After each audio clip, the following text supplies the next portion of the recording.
जय माता दी बंधुओं, आपके अपने माँ कात्यायनी संस्कार चैनल में आप सभी का हार्दिक हार्दिक अभिनंदन है। सर्वप्रथम माता पिता गुरुदेव के चरणों में मेरा बारंबार प्रणाम है। अतएव आप सभी माताओं बहनों भाइयों बंधुओं को सादर जय श्री कृष्ण। बंधुओं, आज पुनः आप सभी के समक्ष चातुर्मास्य विधान लेकर के उपस्थित हुई हूँ। चातुर्मास्य का विधान इस प्रकार है, सावधान होकर के श्रवण कीजिए। अर्जुन ने कहा, हे कमल नयन, भगवान विष्णु का शयन व्रत किस प्रकार किया जाता है, कृपया कर विस्तार पूर्वक बताइए। श्री कृष्ण ने कहा, हे कुंती पुत्र, अब मैं तुम्हें भगवान श्री हरि के शयन व्रत का विस्तार से वर्णन सुनाता हूँ, सो इसे तुम ध्यान पूर्वक श्रवण करो।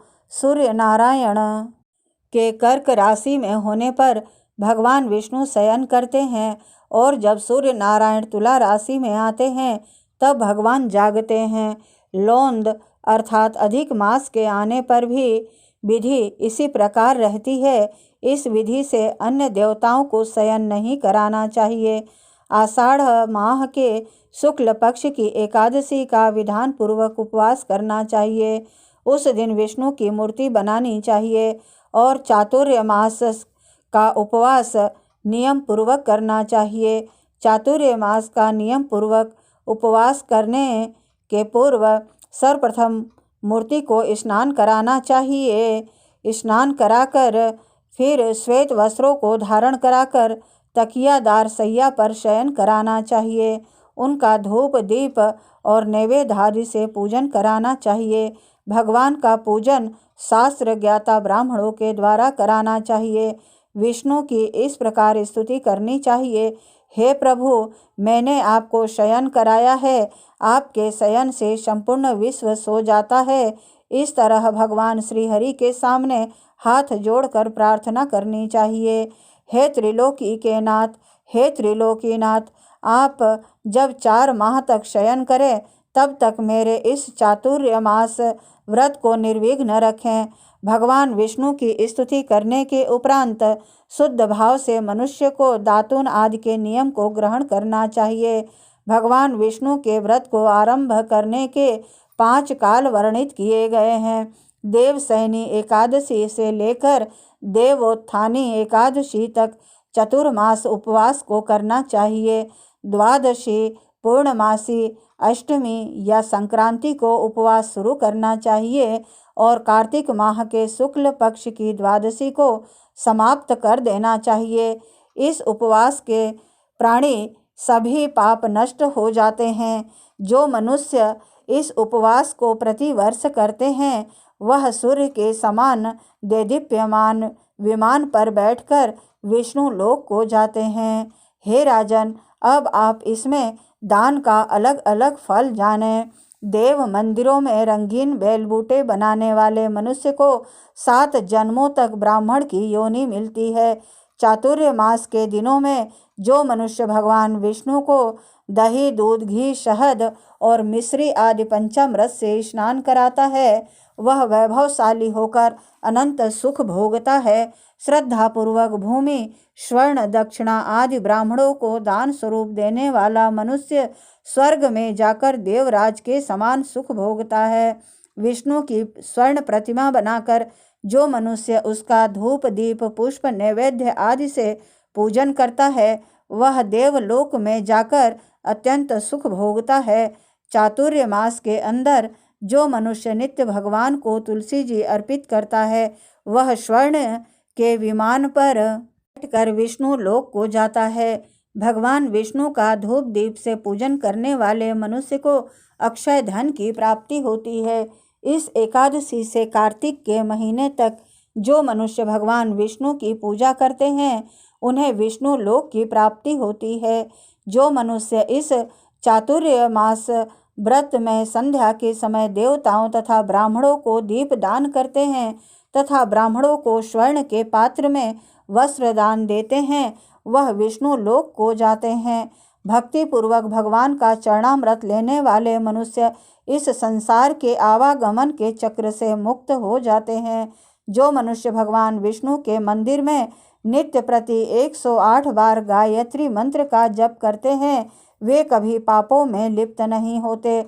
पुराण तथा धर्मशास्त्र को सुनने वाले और वेद पाठी ब्राह्मणों को वस्त्रों का दान करने वाले मनुष्य दानी, धनी, ज्ञानी और यशस्वी होते हैं।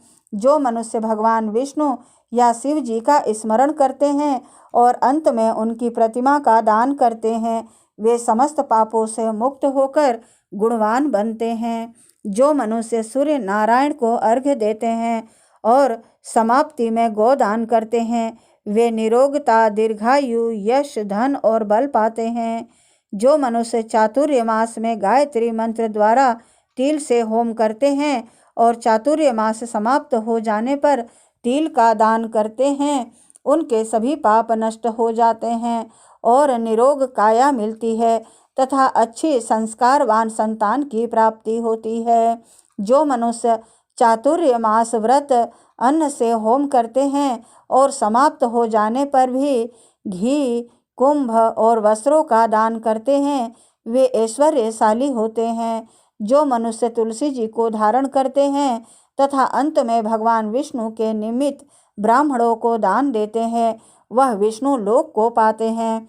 चातुर्य मास उपवास में जो मनुष्य भगवान विष्णु के शयन के उपरांत उनके मस्तक पर नित्य प्रति दूध चढ़ाते हैं और अंत में स्वर्ण की दुर्वा दान करते हैं तथा दान देते समय जो इस प्रकार स्तुति करते हैं कि हे दुर्वे, जिस भांति इस पृथ्वी पर शाखाओं सहित फैली हुई हो उसी प्रकार मुझे भी अजर अमर संतान दो। ऐसा करने वाले मनुष्य के सब पाप नष्ट हो जाते हैं और अंत में स्वर्ग की प्राप्ति होती है।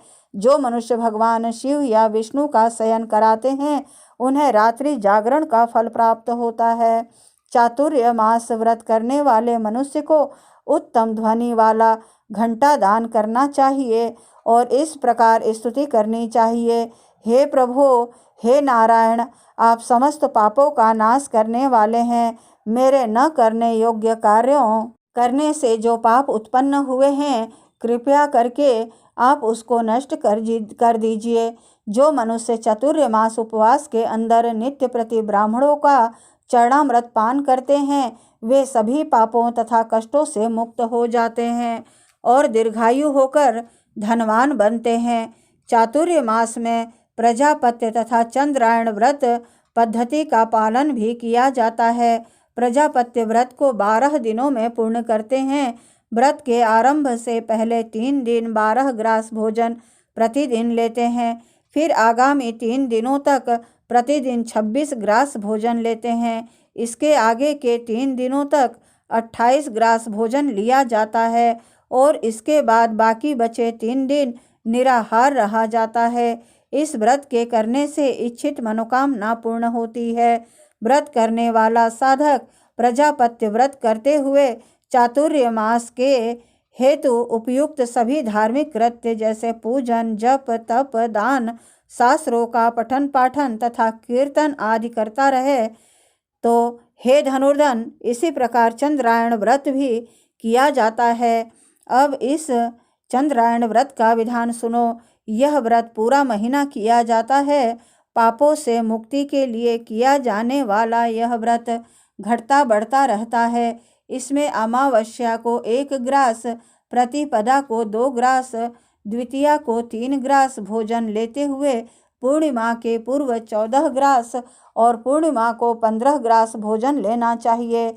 फिर पूर्णिमा के बाद 14, 13, 12, 11 ग्रास इस क्रम में भोजन लेते हुए भोजन की मात्रा प्रतिदिन घटानी चाहिए।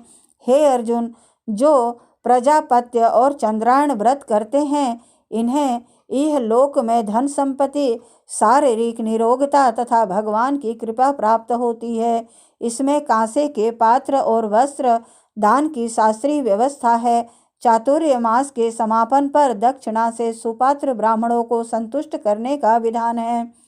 चातुर्य मास व्रत के पूर्ण हो जाने पर गौदान करना चाहिए। यदि गौदान न कर सकें तो वस्त्र दान अवश्य करना चाहिए। नित्य प्रति जो मनुष्य ब्राह्मणों को प्रणाम करते हैं उनका जीवन सफल हो जाता है और वे सभी पापों से मुक्त हो जाते हैं।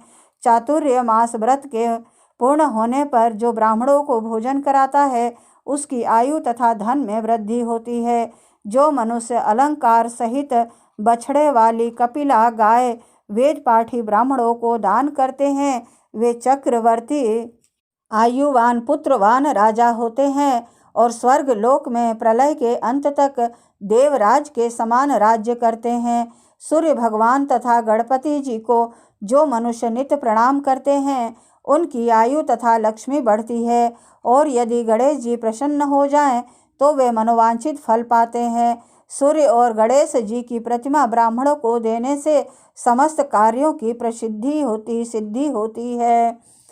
समस्त कार्य सिद्ध हो जाते हैं। दोनों ऋतुओं में जो मनुष्य शिव जी की प्रसन्नता के लिए तिल और वस्त्रों को साथ साथ तांबे के पात्र को भी दान करते हैं उनके यहाँ स्वस्थ व सुंदर शिव भक्त संतान उत्पन्न होती है।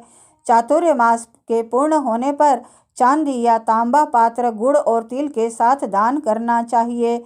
भगवान विष्णु के शयन करने के उपरांत जो मनुष्य यथाशक्ति वस्त्र और तिल के साथ स्वर्ण का दान करते हैं उनके सभी पाप नष्ट हो जाते हैं और वे इहलोक में भोग तथा परलोक में मोक्ष प्राप्त करते हैं। चातुर्य मास व्रत के पूर्ण होने पर जो मनुष्य शैया का दान करते हैं उनको अक्षय सुख की प्राप्ति होती है और वे कुबेर के समान धनवान होते हैं। जो मनुष्य वर्षा ऋतु में गोपी चंदन देते हैं उन पर भगवान प्रसन्न होते हैं। चातुर्य मासस्य में एक बार भोजन करने वाला, भूखे को अन्न देने वाला, भूमि पर शयन करने वाला अभीष्ट को प्राप्त करता है। इंद्रिय निग्रह कर चातुर्य मास व्रत का अनंत फल प्राप्त किया जा सकता है। श्रावण में शाक, भादों में दही, अश्वनी में दुग्ध और कार्तिक में दाल का त्याग करने वाले मनुष्य निरोगी होते हैं। चातुर्य मासस्य व्रत का नियम पूर्वक पालन करने पर ही उद्यापन करना चाहिए। जब प्रभु से शैया त्यागने का अनुरोध करें तब विशेष पूजन करना चाहिए। इस अवसर पर निर्भिमानी विद्वान ब्राह्मण को अपनी क्षमता के अनुसार दान दक्षिणा देकर प्रसन्न करना चाहिए। हे अर्जुन, देवशयनी एकादशी और चातुर्य मासस्य का महात्मा अनंत पुण्य फलदायी है। इस व्रत के करने से मानसिक रोगों की शांति और भगवान विष्णु के प्रति श्रद्धा बढ़ती है। इस प्रकार चातुर्य मास की कथा पूर्ण हुई। अब इस कथा का सार आप सभी ग्रहण करें। चातुर्य मासस्य भगवान विष्णु की कृपा प्राप्त करने के लिए लगभग 4 मास तक किया जाने वाला व्रत है। इस व्रत को देवशयनी से देवोत्थान एकादशियों से जोड़ने से भगवान के प्रति अपना अनुराग सुदृढ़ होता है। चातुर्मासस्य चौमासे में भगवान विष्णु शयन करते हैं। उस समय कोई भी मांगलिक कार्य नहीं किए जाते। मांगलिक कार्यों का शुभारंभ देवोत्थानी एकादशी से पुनः प्रारंभ होता है। इस प्रकार बंधुओं, आपने चतुर्मास की कथा एवं चतुर्मास की कथा का सार श्रवण किया। बंधुओं, यदि मेरा यह प्रयास आपको अच्छा लगे तो प्लीज़ लाइक, शेयर व सब्सक्राइब अवश्य करें।